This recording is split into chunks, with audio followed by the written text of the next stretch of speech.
You're listening to Hustle and Flow, a podcast to inspire and bring together female actors and artists in the entertainment industry. I'm Heidi, an actress, female fitness coach, and self-love junkie. And I'm Kesley, singer-songwriter and social media influencer. Are you ready to manifest your dreams? Let's get started.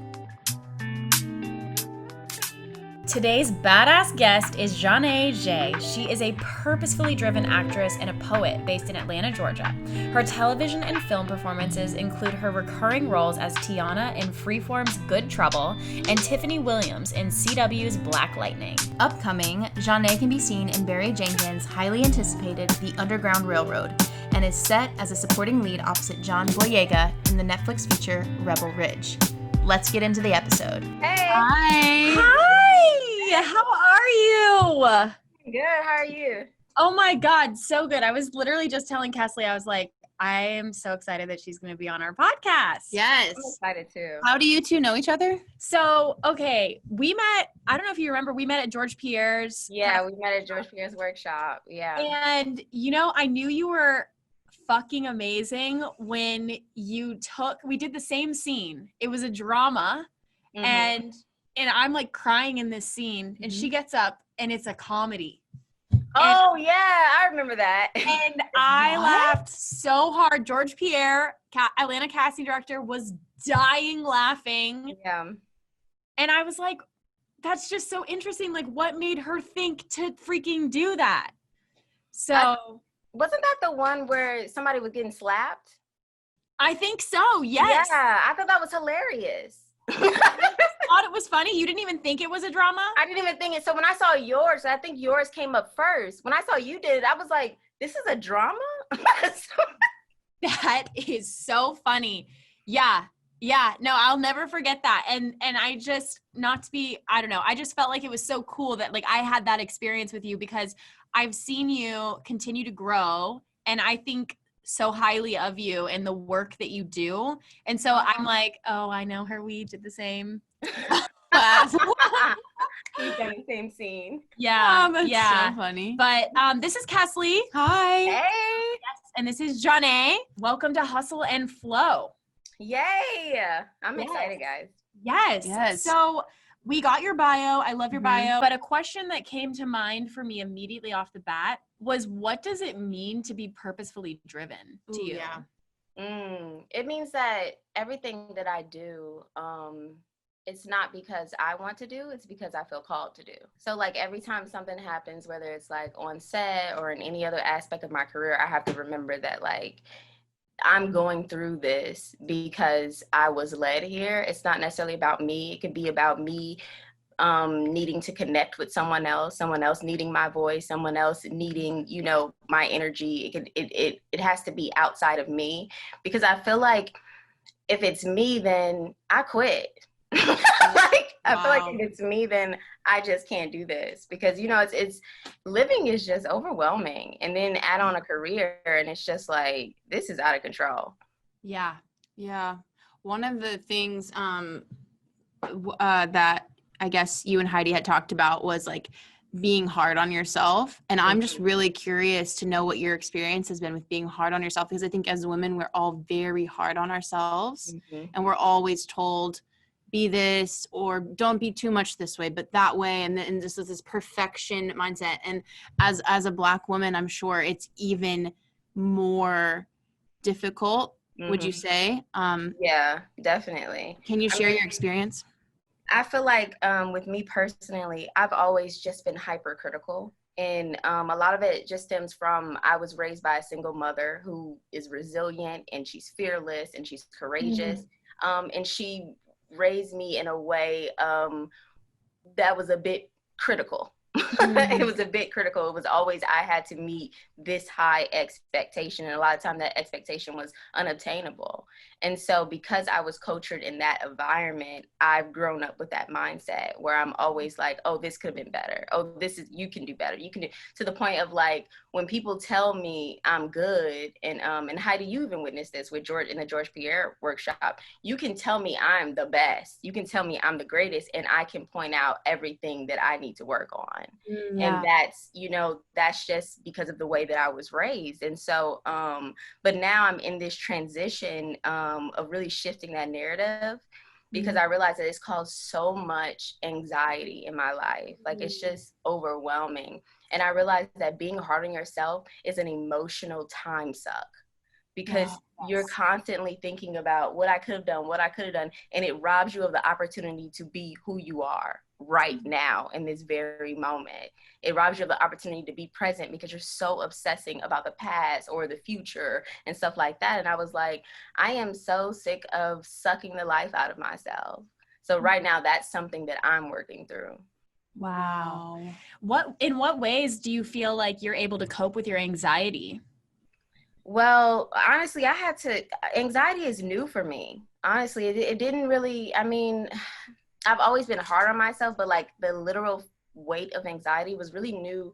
And it started to happen last year when my career started to level up. And you would think that, like, while you're grinding, you know, you have the most anxiety. And it wasn't like that for me. The grind was like my safe zone. But then when I started to book roles in LA and recurring guest stars, and then my first series regular role, stuff like that, the anxiety, like, I mean, it was just crazy. And I think a lot of it stems from, you know how we always have expectations, whether they're conscious or unconscious. Like, you have an expectation of like, oh, I booked this, I'm going to become a name, or like, I booked this and everyone's going to love me, or whatever your expectation is. Just a lot of times it's me, just, I'm going to go to set and people are going to want to speak to me. And a lot of times that's not the case. Yeah. And so I've learned to now I separate my anticipations versus my expectations. Yeah. I'm like, okay, so I'm going to expect greatness, good things. I'm going to expect people to be kind-hearted. I'm going to expect those things, but I'm going to anticipate for people to ignore me. I'm going to anticipate for the director to not like my performance. I'm going to anticipate so that I can like level my expectations so that it doesn't hit me so hard when these things come after me. Wow. Yeah. We had a guest, was it Wendy, who was talking about Success Mountain? It's like, you always think this is it. Yeah. This is it. This is it. It's here. The moment is here now. Like, this is it. I'm going to make it. And then it's like, it's never, you're at the top of Success Mountain and it's not it. It's never it. It's like, never you've it. never fully arrived, you know, even after you've wrapped and you have that project, then what? Then what? Then Right. what? You know, you're looking at that mountain over there. You're on the top of this mountain and you're like, but I want to be over there. But I want to be over there. Yeah, yeah. And it's always this thing of like, you get it and then it's not what you expected at all. Like, I said to myself at the top of last year, I want to be a bi-coastal actor. I want to work in LA and Atlanta. I got my dream in March when I started working on Good Trouble as a recurring guest star. I love Good Trouble. I love it. I'm obsessed with the Fosters. So the fact that I got on Good Trouble, I was like ecstatic. But I booked that job and I become this bi-coastal actor, right? And then I didn't realize like how incredibly lonely that is. Like, to be like having to, you know, last minute fly these 4.5, 5 hour flights and then be in a whole new city where you don't know anyone. You have no support system, you know, and then you're working all these long days on set. You're coming home to like stale food in this hotel room. Like, it was just crazy. And I didn't anticipate any of that. And I think that's where my anxiety started, of like getting these different things. And how is this happening? Every time a bell rings, an angel gets its wings. So but that's when that anxiety started to creep up last year. Are you from LA? No, I'm from the Midwest. I'm from East St. Louis, Illinois. So do you have a support system in Atlanta or LA, or neither? In Atlanta, yes. Yeah, I do in Atlanta. So what made you decide, like, okay, I'm going to go after this acting thing and I'm going to go to Atlanta? Because you started your acting in Atlanta, or did you start it from your hometown? I technically started in North Carolina, where I went to college. That's where I got my first agent. But I didn't start booking anything until I moved to Atlanta. You know, I mean, I guess like the same thing that kind of, I guess, starts any career, you know. I guess it's like I just felt the calling and I felt like a pulling on my heartstrings. I went to school for engineering, so I was an engineer, a civil engineer, and I did not fit in. I did not fit in. I read that on your IMDb page that you were an engineer, and I was like, Zsané was an engineer? How long did you do that? I did it for like, 3 years. I did it for like 3 years, and I was like, this is just not for me. These people are a bore. This is just not, I couldn't bring, my personality wasn't welcomed. People weren't very personable, it just wasn't, but I love the work. I'm such this mathematical, analytical person. I love figuring out puzzles and putting things together. And it kind of paired well with like the activism. I was doing environmental activism. So we would go canvassing people's houses, trying to teach them in lower income communities, trying to teach them how to make their houses more sustainable. And I just loved it. I loved connecting with the people. And I realized that's what it is that I want to do. I want to connect with people and their stories. And so I kind of had that pulling on my heartstrings. And I was like, you know what? Let me figure out this acting stuff. So that's what I did. Wow. How long have you been acting? It's been, this is my 4th year, actually. 4th year. Yeah. And how long have you been writing poetry and performing spoken words? I've been doing this since the 6th grade. Yeah, I've been like competing in spoken word competitions and doing all that stuff. Wow. What's your thought process in your writing process when you sit down to write one? Because they're like monologues. Yeah, but they're also kind of like songs, and I'm a songwriter. And so what is your writing process? Prayer. That's all it is. I sit down, and I'm such a procrastinator.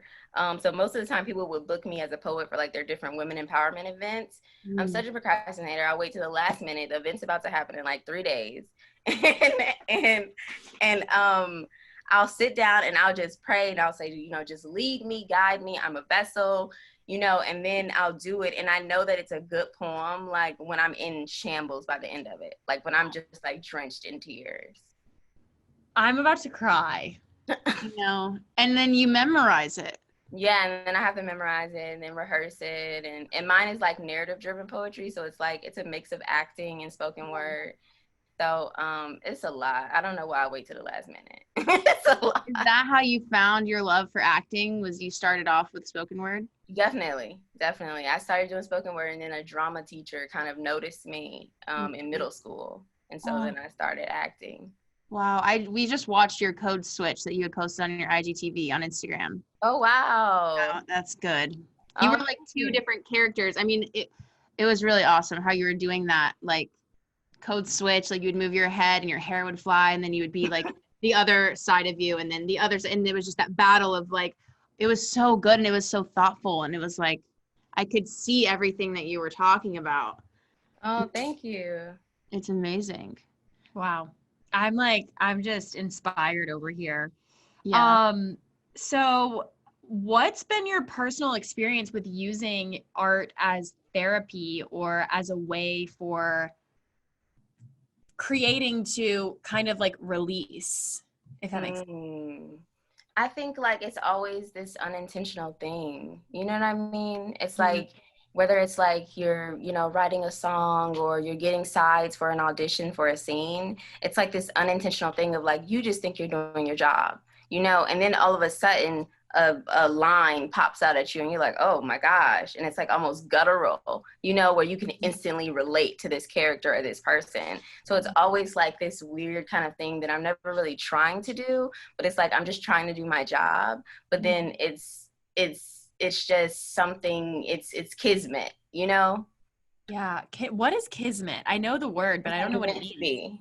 Meant to be. I like that. Okay, we're gonna start using that word. I like that. Wow. So going back just a little bit to what you were saying about feeling called. How do you know when you're being called, and how do you know when your ego is speaking? Like what's girl.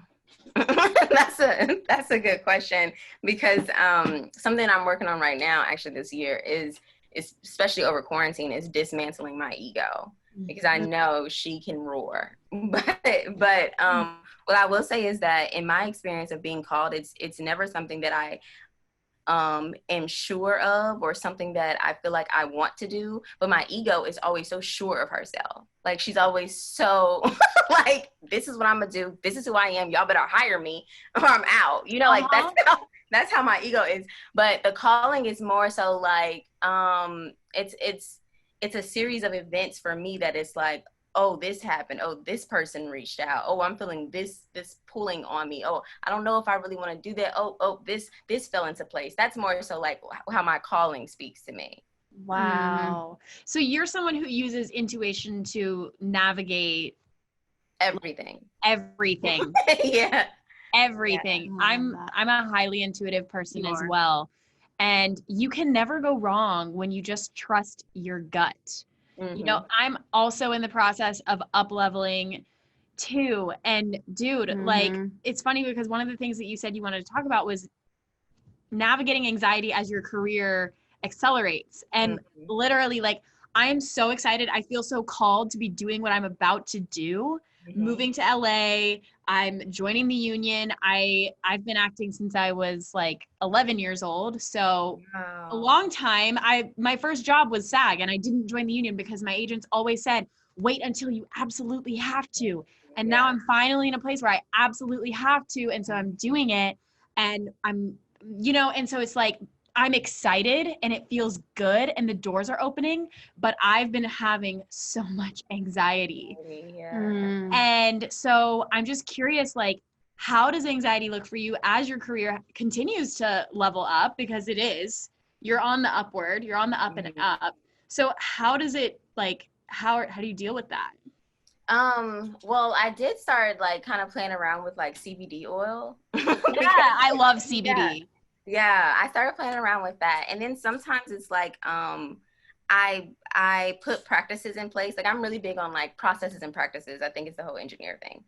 So I'm really big at putting like processes and practices in place. Like, I'll tell my reps, don't let me know that someone's interested in me for a project or that I'm being pinned, you know, let me know if there's a hold, which means money, because, you know, or let me know when I book it, because that's anxiety for me. I'm not very patient. I don't want to sit around and they say I've been pinned for this, but it doesn't shoot for 2 months. And so I got to wait this whole time. So I'll tell my reps, like, y'all know my schedule. You know I'm free. So just don't tell me if something happens like that. And then that's good. Yeah. And then like hiring people, like I hired a lawyer back in, I think, December or January to negotiate my contracts, to just have that extra, you know, that extra push to make sure that I'm getting paid what I want to get paid. And that's been so stress relieving, because when these offers come in, these deals come in, and you're feeling like, are they paying me like this because I'm a Black woman? Are they paying me this rate because I'm Atlanta based? So there's so many different reasons, you know, that they could be paying you lower than what someone else with a comparative resume will be getting paid. And so like putting people in place so that I'm not sitting here dealing with the anxiety of like, should I demand more or should I not? My lawyer's always like, yes, we're demanding everything. Wow. Good. Wow. Right. Does your lawyer communicate for you, or does she kind of help you? No, he does the whole thing. Okay. Yeah. Great. That's some boss bitch shit right there. Yeah. Because it's tricky. And you don't know, as a talent, you just like don't know what these fine lines mean. It's like, I'm not about to sit here and Google this. Like, so. No. And you are the CEO of you. Right. You know? And I think, and I've said this many times on this podcast before, but it's so worth driving home, is that you don't work for your reps. Your reps work for you. They do. You know, you're a business, you're a brand, you're so much more than just an actor. You know, you have your poetry, you have your spoken word, you can do events. Like, there's so much more to you than just saying lines. And there's so much value that you bring to set. And so you have to have your team, you know? Oh, I love having a team. Yeah. I love having a team. Do you have any fun on-set stories? Yeah, I do. Oh my gosh, guys. This was my first time on set. It was a role on Greenleaf, on Owns Greenleaf. It was shot here in Atlanta. This is my first SAG role. I had one line, and this was like back in 2000. It wasn't that long ago, actually. It was like 4 years ago when I first started. I had one line, and my line was Miss Cross. That's it. That's all I had to do. Say Miss Cross. Oh no. And so this is my first time on set, so I didn't know how it worked. Like, there's no crash course, you know. In acting class, we just learn, you know, acting. We don't learn how to navigate a set. No. the first AD comes over to me and she's explaining to me what to do, like how to hit my mark. She's like, okay, walk in the room, because I'm a nurse. She's like, walk in the room, hit this spot, bloop, and then walk back out. And that's how she explains it. They call action. I walk in, hit my mark, and say, bloop. And I walk out, guys. The director looked at me and was furious. And then the actress who was like a lead of the show in that scene was like, as soon as she couldn't even say her line. She was so confused. She said, what just happened? And she's looking at me like I'm an idiot. And I'm like, oh my God. Oh my gosh. And the first AD and like the gaffers and stuff, they're like cracking up. They're like, did she really just say blue? I took it literally. And I was just, and in my mind, I was going, right before they called action, I was going back and forth. I was like, did she really mean say that? Or did she mean say Miss Cross? Like, which one did she really mean say? Oh my. And like a total green actor, instead of asking her for clarification, I was like, nope, I'm just gonna do exactly what she said. I'm gonna say blue. It was, oh my God. I just knew I was never getting hired again. I was devastated. And the director never like talked to me again that night. And I was like, oh my gosh. So how would you handle that now? Like knowing what you know now, knowing how to communicate with people on set now, like if you mess up on a take or something like that, what do you do? Well, I mean, I'm trying to think. I'm sorry, that was so funny. Oh my God. Because now every time somebody tells me to do something I don't understand, I just ask for clarification now. Yeah. I'm always, and a lot of times, the ADs, they're not like the nicest bunch of people. So they're always annoyed with me. They're always like, oh, just do this. But I'll go back and ask for clarification no matter how much it frustrates people. Because I don't want to make an ass out of myself again. Right. Right. Well, I mean, the director was probably upset only because it costs money. Time is money. Right. But they made jokes about me all night, the crew. They Blue. were like, do not bloop this up again. Oh my gosh. That is such a good story. That is. Wow. Okay. All right. What else? There was one question that I really I wanted to ask, and I don't remember how it was worded, but it was about being your authentic self through honoring yourself through your art. Oh yeah, Can you expand on that, what that means to you? Yeah, it just means like, I chose this career because, you choose a creative career because it's what you want to do. You know what I mean? Like you feel called to do it. And so I kind of take the personal part out of it. So like if I get an audition, I'm at the point in my career where if I get an audition, I don't want to do it, the answer is no. And it's no. No matter how many times my reps try to push it on me, like I know my capacity now. I know if there's a story that I feel led to tell, and I know if it's one that I don't feel led to tell, And so honoring myself now means like saying no. Like if there's a poetry event that I'm just kind of like, no, I don't really kind of believe in, like, I don't, my beliefs don't align with whatever you guys are talking about or whatever it is. It's like, I no longer feel like I kind of have to force myself because I want to build relationships or, I want people to support me or I'm afraid my team might get mad. I no longer do that anymore. I'm just kind of like, no. And if you want to go, bye. Yeah, that is, you know what? That is sexy energy. Yeah.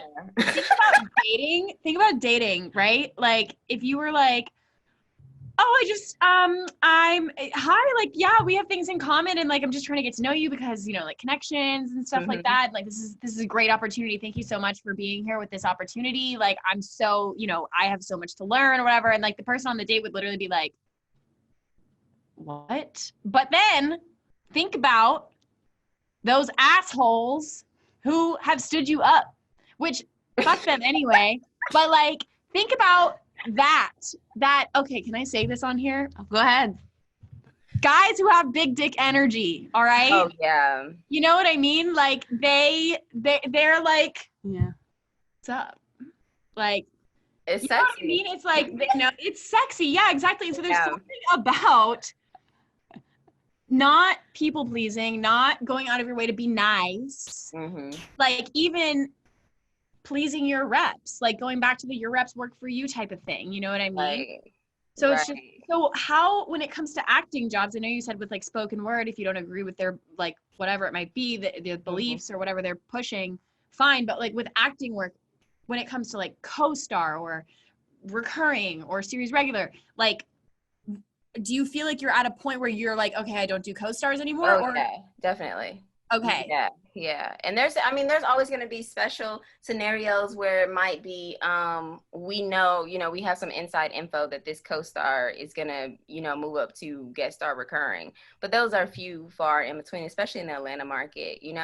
And so, no, the answer is always no. There were some roles that my reps were trying to push on me last December, and I just left the rep. Because I was like, I can't keep saying no. I can't keep repeating myself. I'm pretty self-assured when it comes to my acting career and what I bring to the table. And so, and I'm not a person that's like kind of easily convinced because I sit around and I think all day. Like, I'm such an analytical person. I think, is this a good fit for me? Is this in alignment with what I want to do? Is this really where my spirit is leading me to? And if the answer is no, it's no. And if you keep trying to convince me, you're fired.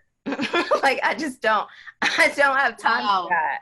Come on. I just don't have time for that, because it means that we're not in alignment with each other, and I can't be intentional in my life and in my career if me and you aren't in alignment, because we breaking bread together. Like, I'm paying you to not be in alignment with me, and that doesn't seem wise. Zsané. Yeah, this is a kind of a question that I have. Like, would you work with somebody? I feel like I know the answer, but I'm going to ask it anyway. Let me preface this. I'm a musician, singer-songwriter, and I'm just now entering this space of people are starting to notice, like people with money, people with connections, or people that think they know it all or whatever. Maybe they do know it all. I don't know.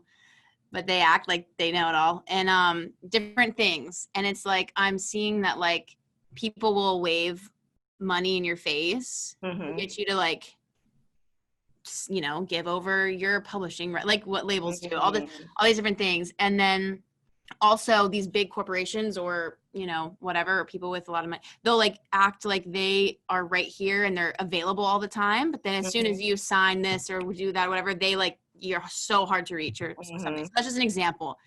How have you been able to navigate that in your career of saying yes to certain people, maybe saying yes to somebody who you have a good connection with, but maybe they're a boutique agency or I don't know what that looks like in the acting world, but like they don't maybe have as many credits to their name, but they're connecting with you and they believe in you, versus somebody who has everything, but that spark is missing. Okay, so I've been on both of those instances, especially when it comes to having like a talent manager. I've been on both of those sides of like someone being, really, really believing in me, and them having an established firm, but they don't necessarily have the connections, but they really believe in me and I know they'll push for me. And then I've had like, top managers at top companies in LA where it's like they have all the connections and all that stuff, but that spark of connection isn't missing. And honestly, I think for me, it starts with myself of like getting clear about what I want. I always like try to make a list of like, this is what I want. Like if it's a rep, this is what I want. And if I can't get these things that are on this list, then unfortunately, I can't work with you. But I will say that having somebody believe in you and willing to fight for you and invest in you is very, very important if they can do it in a smart way. The person that believed in me and really wanted to push for me and stuff like that, they just weren't strategic. And this is a business, and so I had to let them go. But it's like, you just kind of have to, almost like try it all out. Just figure out, Yeah. But I try to start now, like before I go into a meeting, I'm like, with a rep, I'm like, this is what I want. And so I'm going to discuss these particular topics and see what their response is with this topic, and I know in acting it is different because in LA, you're in LA with the big companies, you don't technically sign to anyone. You say you're signed, but there's no exchange of contracts or anything like that. So I can kind of just go as I please. But, you know, I'm trying to think, like, as far as like music, it's like, I really feel like connections and relationships are like everything. So if someone doesn't have that, that's difficult, you know? And, you know, like, just like when you're meeting a guy, like, sparks grow. So That's they true. have other traits that you're looking for, you know, and then sometimes you can initiate that spark. Like with my LA talent manager, the way I initiated that spark was I brought something extra to the table. I brought extra relationships that even she didn't have to the table. And that lit her on fire for me. But when we first got together, it wasn't that way. You know what I mean? So it's like you can do something on the side to light that fire. Like if you're going to be with somebody who doesn't have the connections, but they're passionate about you, then you need to be willing to make the connections on your own. Mm-hmm. That's good. Yeah. What advice would you give to someone who is just starting out and knows nobody and, you know, feels called and just doesn't know like how to even cultivate any kind of connections? I would say that they need to just be awesome at what they do, you know, because that's how I've gotten all of my connections. It's not been because like I'm out here on the streets outside of people's buildings. Like, you know, I've heard people do that. You know, I worked for J. Cole with Jay-Z. but if you're awesome at what you do, people will flock to you. Like I know that, like, say when I book a role and I have to go to table reads and stuff, at the table reads in LA, everybody's there. Like the executives are there, you know, casting directors are there, everybody's there. So my goal when I go to a table read is to act like we're filming. Like I know my lines, I'm in character. So that when I walk away from that table read, I want one of the executives of Amazon Studios or whoever I'm working for to come to me and be like, yo, you are good. And that's always my goal, to get just one person to say, yo, you a star. Like that's really good. That's amazing. That's always, yeah. I feel like if you're really good at what you do, relationships will come easy. Mm-hmm. Wow. I think that's true. Multiple times where I've stepped into to a gig or something, I don't really talk to anybody. No one talks to me. And I'm like, as soon as I sing, everyone's going to be talking to me. So everybody's going to wait until that happens. I don't have to do anything beforehand. I'll just sit here and enjoy whatever's going on. Yeah. When people see you do what you do, it like completely changes everything, which is why I think it's important for creatives to get out there and to put their stuff out there too. Yeah. Not just do nothing and just wait for the opportunity. Have you experienced that kind of thing where you're like waiting for an opportunity versus going after everything you possibly can to get an opportunity? I'm always trying to cultivate relationships. So I guess technically, yeah, I'm always trying to get oh God. Okay. So technically I'm always trying to get opportunities. But I will say during the pandemic, I've definitely slowed down a whole lot because I'm just kind of like, look, y'all, I'm over this. Like it's just, I had a booking right before the pandemic for this Netflix feature. And it exhausted me. Like it just gave me so much anxiety. The deal gave me so much anxiety. It was constant going back and forth. And a lot of this just is about me just needing to learn how to let my team lead, you know, and not like, you know, be helicopter actor, I guess. But I was so exhausted from that deal going through that when the pandemic hit, I was like, thank you, Lord. Like this is yeah. I just need a break because I'm tired. So then during the pandemic, I've definitely slowed down a whole lot. But most of the time, I'm just always trying to bring opportunities in myself because, I mean, if you rely on your reps, it's like, what So do you self-submit or no? No, I used to though. Yeah. I don't either. I mean, but I have friends who work all the time who do. And, you know, that's good for them. I mean, luckily my agents keep me busy. So, I mean, even during this pandemic, I've been very surprised. Like I've had a ton, not really theatrical, but so many commercial auditions. So yeah. That's cool. I don't go out a lot commercially. Well, I'm surprised by that. I am surprised by that. I mean, but your theatrical is just like, you're so good theatrically that it makes sense to me. That who are your reps? And here it's STW, Okay. and then in LA it's anonymous content. Okay. Yeah, I'm surprised that you don't go out for commercial. I think you have a great commercial look, but you're so strong, and I think from a business standpoint, you double down on what's working. Mm-hmm. Like I go out commercially all the time. Mm-hmm. And I book a ton of commercials. And so my commercial agent, Jay Purvis, Jamie, loves me. You know, I mean, she texts me and she's like, hey, you know, so it's like, okay, I want to get that way with theatrical too. But yeah. We always want like what we're not getting, you know? Yeah. That's true.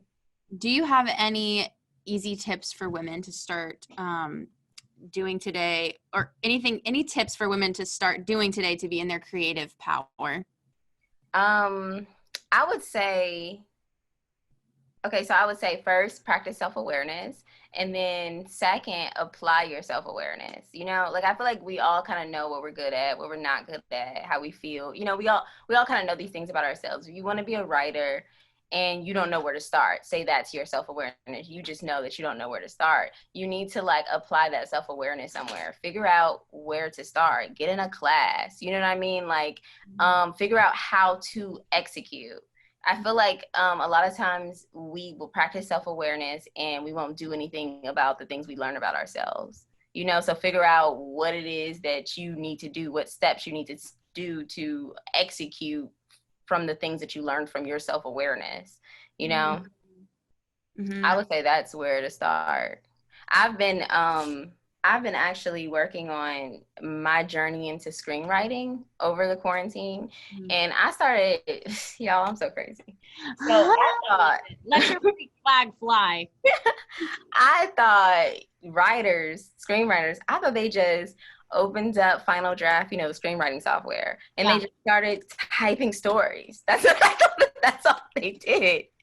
And so I open up Final Draft and I'm like typing away these different, and nothing I'm saying makes sense. Nothing I'm saying makes a story or anything like that. So I just finished, I'm actually in my final week of this screenwriting class, and I learned that TV writers do so much prep work before they actually go and write the whole script. There's like 4 phases of prep work that they go through. They research, and then they, you know, summarize, and they do like a full treatment, and they do a beat sheet, and they do a whole outline, and then they write the episode. I had no idea. I thought they just wrote the episode. You know what I mean? Yeah. Dang. So it's like figuring out where to start is like most of the battle. Yeah. No, that's actually a theme in my life right now. I feel like in any project or anything you do, you need to prepare. And I believe in my life, I've lived by there was like, I had a very unstable like childhood. I always had to fly by the seat of my pants. And so I allowed that pattern to come into my adulthood, where it was like, I'm winging it. Like for like, literally I'm 26, but like for the entire like 6 years in my 20s, I've been like, just winging it like every month or whatever. I don't know. We're going to figure it out. And so finally, like we have become, with the podcast, we've like really learned that we need to prep and do all these things. And I'm like, why don't I do this with everything? Like just take time and sit down, come up with a shot list, come up with a list, come up with your idea, get it on paper, organize, take it to the next step, be so type A about it, and then take action. Right. It's like, you can do it in your business. You can do it in your acting career. I'm doing it right now. I'm having a meeting set up with agents, you know, and it's funny because people will be annoyed with it. They're like, oh, wow, she's getting all these things set up and but that's setting you up for success, you know? So, this is also another interesting question. I think it ties in a little bit, is have you faced any resistance from people around stepping into your authenticity and bringing that to your everyday work? My authenticity. I will say I met a lot of resistance when I decided I was going to be an actress. You know, obviously it came out of the blue, you know, because I was an engineer. I had already went to school. I had already did this whole thing. You know, my mom was excited about me designing her house. Like, you know, so I met a lot of resistance. I actually lost a lot of friends when I decided that I wanted to be, they didn't understand. You know, a lot of my friends were engineers, and so they were very analytical thinking, and it just didn't make sense to them. Mhm. You know, and it was just hard for them to support. And if you can't support me, then you really can't be my friend, because, you know, like, Right. what are Right. friends for? Right. So it was very challenging. Like, a lot of people distanced themselves from me. A lot of family, a lot of close family didn't speak to me for a long time. So it was really like this isolating experience.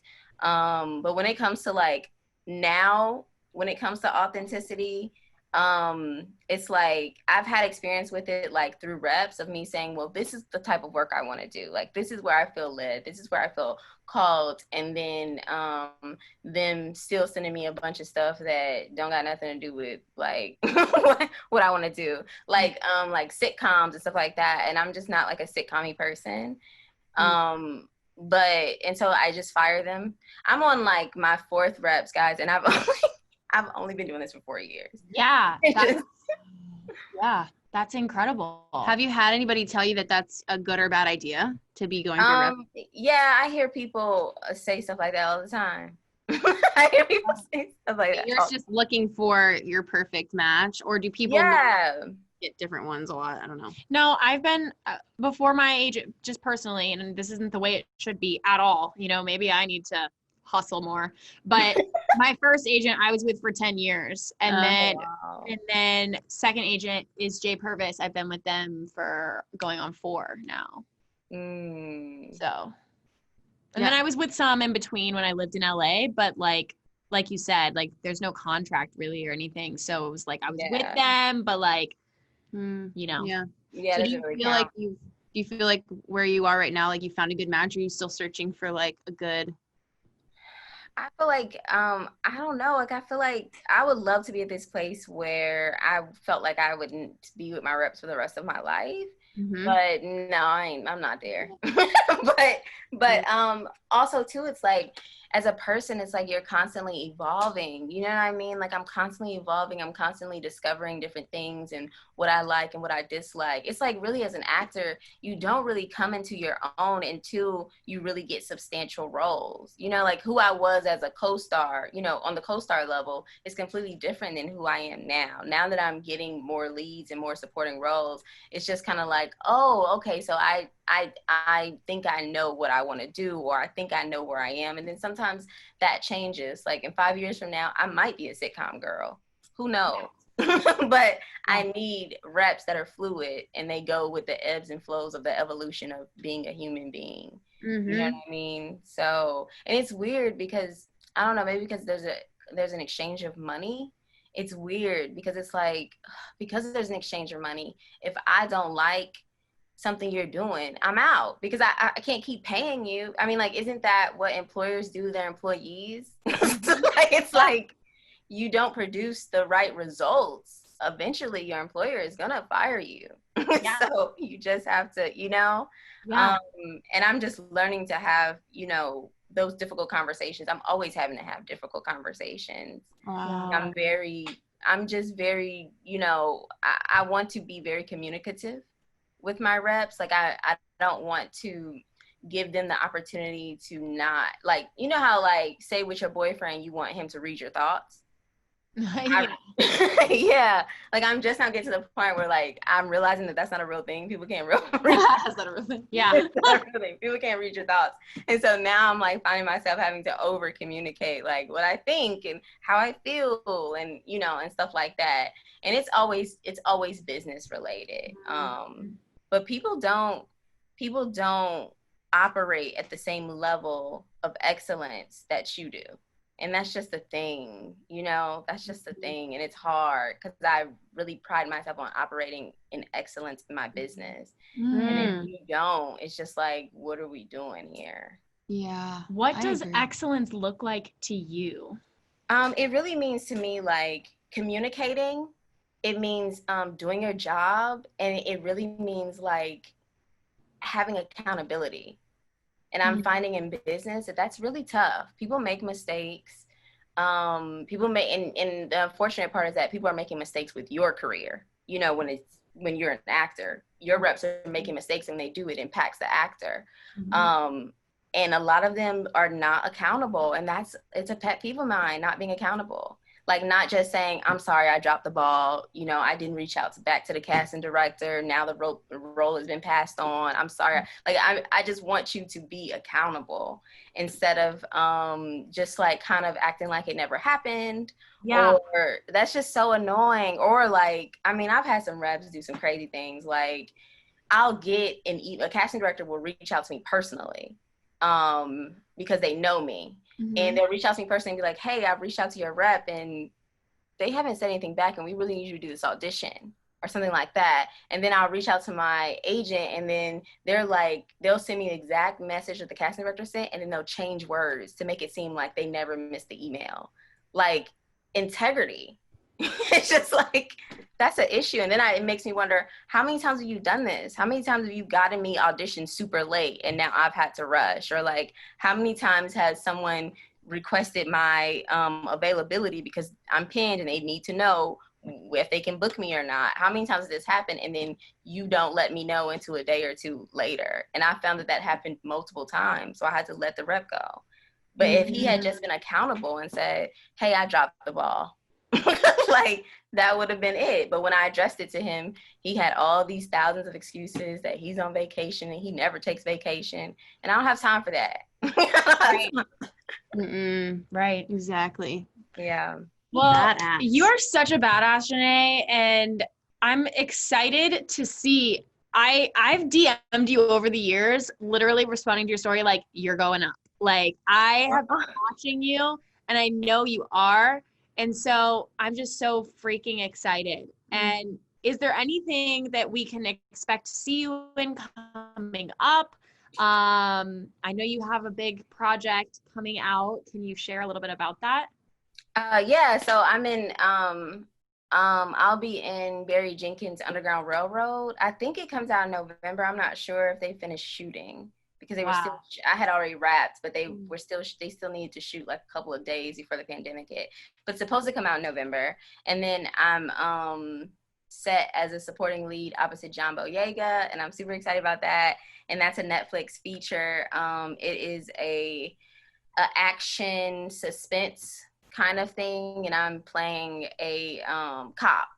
So I'm really excited about that.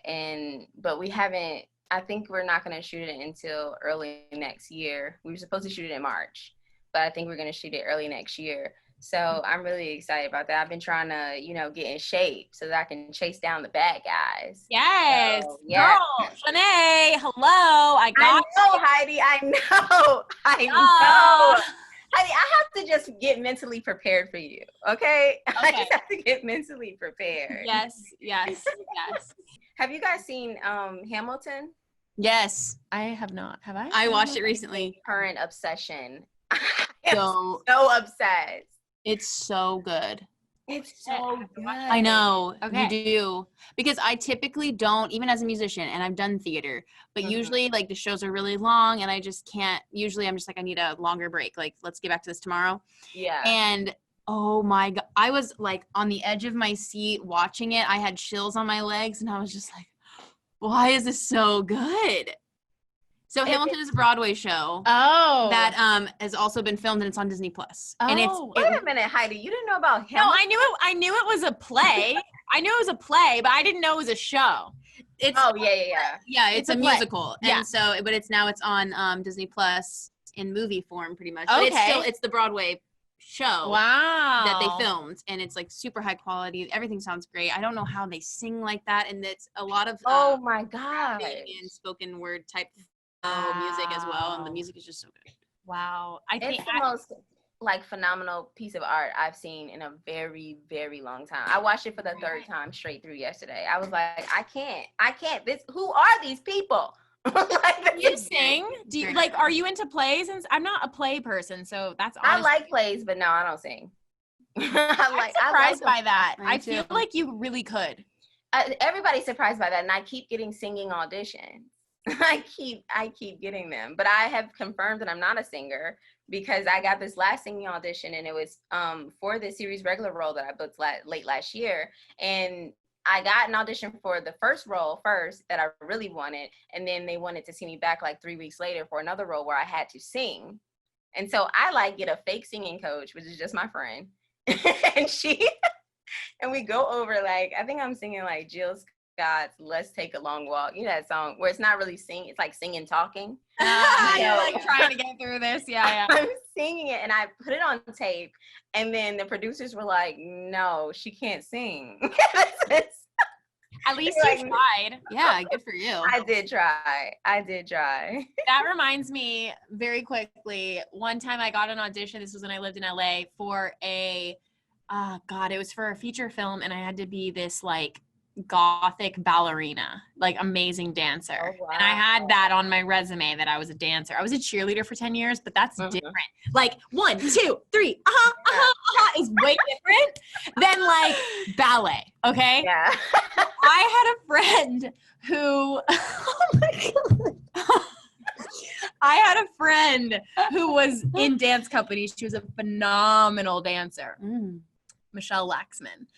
And I call her, I'm like, I need a tutu and I need you to teach me how to do some dance. And so she was like, okay, come over. So I go over and literally she started teaching me things. And I was so bad that we just decided, let's toss all of this. We're just going to prance across the room. And then we're going to do like a couple of very slow movements. Right. So like I get this like 2 8 counts done of just like so graceful, but it looks terrible. So graceful.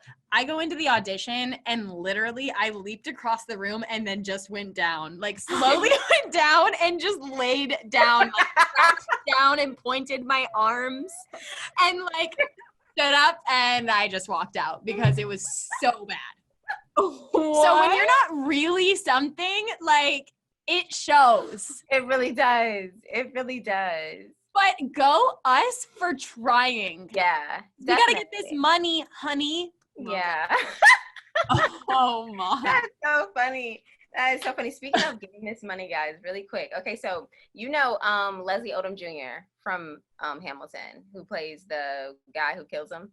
Yes. Aaron Burr. So he's on this podcast the other day with Dax Shepard, you know, the one who's married to Yes. Kristen Bell. Yes, Kristen Bell. Yeah, he's married to. So the other day he was talking about not getting paid like what he felt like he was supposed to get paid to do that, shoot the Hamilton Disney movie. And he said when the deal came through, he was just so like underwhelmed by the amount of money it was. And so he was like, what do the white boys get paid on the Grease Live? You know, he asked his agent. His agent went back and found out and said, that's how much money I want to get paid. You guys are trying to pay me less because I'm a black man. And so he asked for that amount of money, and the producers were like, no, we can't, you know, give him this money. So the day before they were set to film, he called out of work. He said, oh, I'm sick. I can't come to work then. If you guys aren't willing to pay me, I can't come to work. And so they took that as like, oh my gosh, like he's really not going to do this Disney movie, you know, whatever. And so they upped it the same day. Like he got paid the amount that he showed up to work. And I was like, bad. Good for him. Right. Yeah. That is inspiring. Yeah. Right. And ballsy and It's so badass. ballsy. Yes, it is. Yeah. And It's who like, else is think going to like be able to do his part? Right, exactly. And it's like, think of how long, like in Broadway, how long they have to do those shows. It's like he had done it for, I don't know, years probably. I mean, I don't know. I'm not familiar with Broadway, but I know that they rehearse for very long periods of time. And then the shows are up for like 6-7 months. So he's like, I done did all of this and y'all gonna benefit from me doing this role for this certain amount of time. I want to get paid what I want to get paid. And he's like, I didn't ask for a penny more. I wanted just the exact same amount of money. And I was like, wow, man. That's so great. I love that. Thanks for sharing that. That's amazing. That's incredible. Well, Zsané, thank you for being on our show. Thank you guys Seriously. for having me. Oh, you are such an inspiration and you are called to do big things. So we will see you on that big screen. Where can people follow you and all that? Oh, it's at Zsané, Zsane. Perfect. Well, thank you so much, love, and we'll talk to you later. All right. Until next time, Hustle and flow.